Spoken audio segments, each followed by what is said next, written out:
শীতের মৌসুমের একটি জনপ্রিয় রান্না হচ্ছে লাল শাক। তবে অনেকেই কিন্তু আজকাল লাল শাকের রংটা ঠিক রাখতে পারে না, অর্থাৎ কালারটা নষ্ট করে ফেলে। আর এতে কিন্তু খেতেও ভালো লাগে না। আসসালামু আলাইকুম, ওয়েলকাম টু নাইমাত শেয়ার। আজকে আমি পারফেক্ট কালার রেখে লাল শাক রান্না করে দেখাবো। চলুন শুরু করা যাক।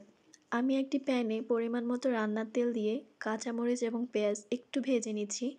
লাল শাকে আপনি যত বেশি কাঁচামরিচ দিবেন, অর্থাৎ শুকনো লাল মরিচটা কমিয়ে দিবেন, তাহলে কিন্তু লাল শাকের কালারটা অনেক বেশি ভালো থাকে। 1 চামচ পরিমাণ রসুন বাটা দিয়ে আমি একটু পানি দিয়ে কষিয়ে নিচ্ছি, যাতে কোনোভাবে মশলাটা পুড়ে না যায়। এরপর 1 চামচ পরিমাণ হলুদের গুঁড়ো, 1 চামচ পরিমাণ মরিচের গুঁড়ো এবং আধা চামচ পরিমাণ জিরার গুঁড়ো দিয়ে একটু কষিয়ে নিচ্ছি। আপনি অবশ্যই মাথায় রাখবেন, কালারটা যদি পারফেক্ট রাখতে চান তাহলে কিন্তু এখানে লাল মরিচের পরিমাণটা একটু কমিয়ে দিবেন। আজকের লাল শাকটা আমি কাচকি মাছ দিয়ে রান্না করব। আপনারা কিন্তু বড় মাছ দিয়ে ঠিক একইভাবে রান্না করে নেবেন। আর লাল শাকটা আমি খুব সুন্দরভাবে কুটে ধুয়ে নিয়েছি। লাল শাকটা কিন্তু কখনো ধোয়ার পরে, অর্থাৎ কাটার পরে ধুবেন না, কাটার আগে চেষ্টা করবেন পারফেক্টভাবে একদম ধুয়ে নেওয়ার জন্য, এতে করে কোনো বালু বা কিছু থাকবে না। একটু কষিয়ে নেওয়ার পর আমি এখানে মাছগুলো দিয়ে কষিয়ে নিচ্ছি। আপনি কিন্তু বড় মাছ দিয়ে সেম একইভাবে এই প্রসেসিংটা ফলো করে রান্না করতে পারেন। মাছটার ঝোল যখন একটু শুকিয়ে আসবে, তখন আমি এখানে দিয়ে দিচ্ছি কুটে রাখা, সুন্দর করে ধুয়ে রাখা লাল শাকগুলো।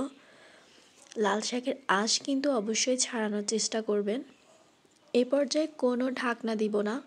আমি কিন্তু প্রত্যেকটি টিপস আপনাদের সাথে শেয়ার করছি। কোনো ঢাকনা দিব না, তাহলে কিন্তু পারফেক্ট কালারটা থাকবে। দেখুন, এমনিতেই কিন্তু লাল শাকটা একদম নরম হয়ে কমে যাবে।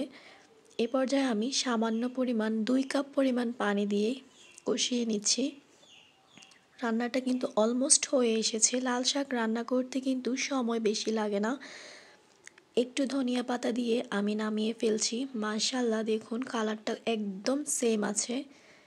লাল শাকের রান্নায় কালার যদি টুকটুকে লাল না থাকে তাহলে কিন্তু খেতে ভালো লাগে না। আমি আপনাদেরকে একটু পরিবেশন করে দেখিয়ে দিচ্ছি। দেখতে যেমন সুন্দর হয়েছে, মাশাআল্লাহ খেতেও কিন্তু দারুণ হয়েছিল। আমি জানি না অন্য কোনো জেলায় বা আপনাদের কখনো ছোট মাছ দিয়ে রান্না করেছে কিংবা, কিন্তু রান্না করলে ভীষণ মজা লাগে। ভিডিওটি ভালো লাগলে পাশে থাকবেন।